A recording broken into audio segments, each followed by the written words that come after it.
Vamos falar sobre como estabelecer limites de forma respeitosa, afetuosa e ainda assim firmes?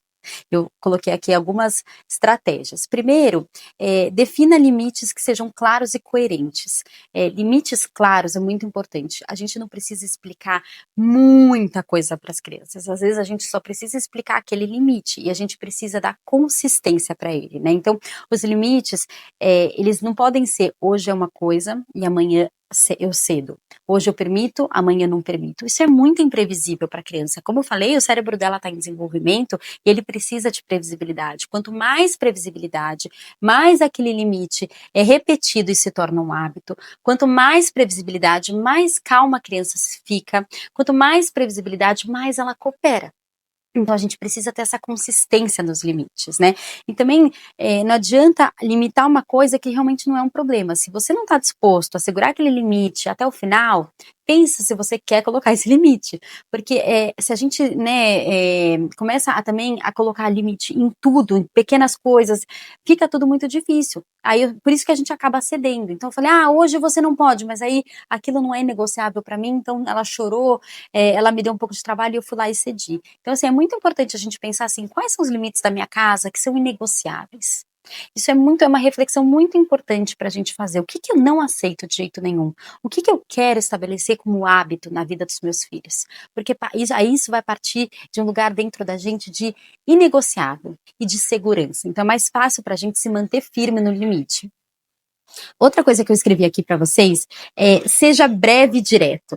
Então, às vezes, a gente fica explicando coisas demais para as crianças e é muito difícil para elas processarem isso no cérebro delas. Lembra que eu falei que a parte do cérebro racional ainda não está desenvolvida? Vocês acreditam que essa parte racional ela só vai se desenvolver lá por volta dos 20 e poucos anos? Então, não adianta a gente explicar grandes coisas, trazer explicações muito profundas e elaboradas, porque isso pode confundir ainda mais as crianças.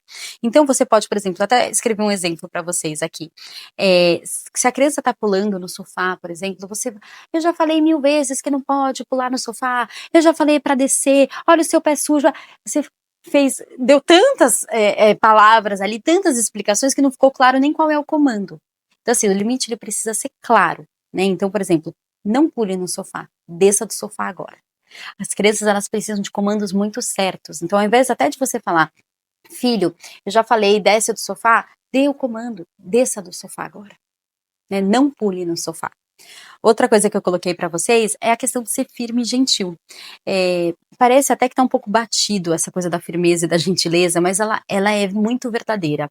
A gente vem de uma educação que parece que para você ser firme, você precisa gritar, você precisa ser grosso, você precisa ser duro, mas a verdade é que a firmeza ela não vem disso. A firmeza vem de um lugar de dentro de nós, daquilo que é inegociável, daquilo que a gente sabe que a gente está fazendo porque é preciso, daquela segurança.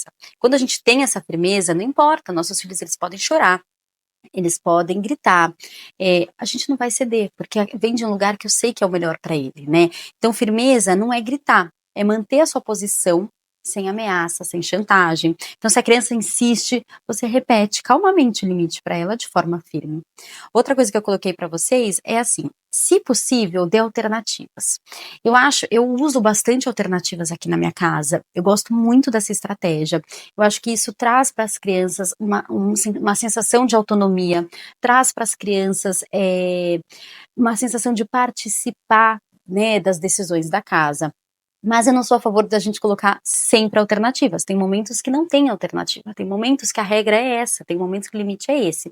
Mas, se dentro do seu contexto fizer sentido a alternativa, coloque. Né? Então, por exemplo, principalmente quando você está no começo de instaurar um hábito. Então, você está começando a colocar um hábito novo na vida do seu filho, vamos supor que seja de novo o horário de dormir. Ele não tinha horário de dormir e agora eu vou colocar. Então, de repente, você pode dar alternativas. Olha, não pode desenhar, mas pode ler um livro ali na cama antes de dormir. Essas alternativas no começo ajudam muito as crianças a compreender o limite, a fazer parte desse novo hábito que está sendo criado.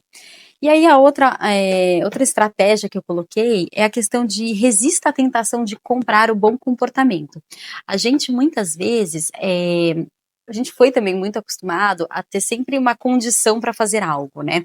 Então, você pediu para o seu filho desligar a TV para comer, por exemplo. Então você falou, ah, não, então tudo bem, mas ó, só se comer tudo pode assistir. A gente cede e a gente condiciona o limite, condiciona algo que deveria ser um comportamento normal e esperado por um comportamento que é condicionado a um prêmio. Isso é muito ruim, assim, no longo prazo, por isso que a gente precisa estar muito atento a isso.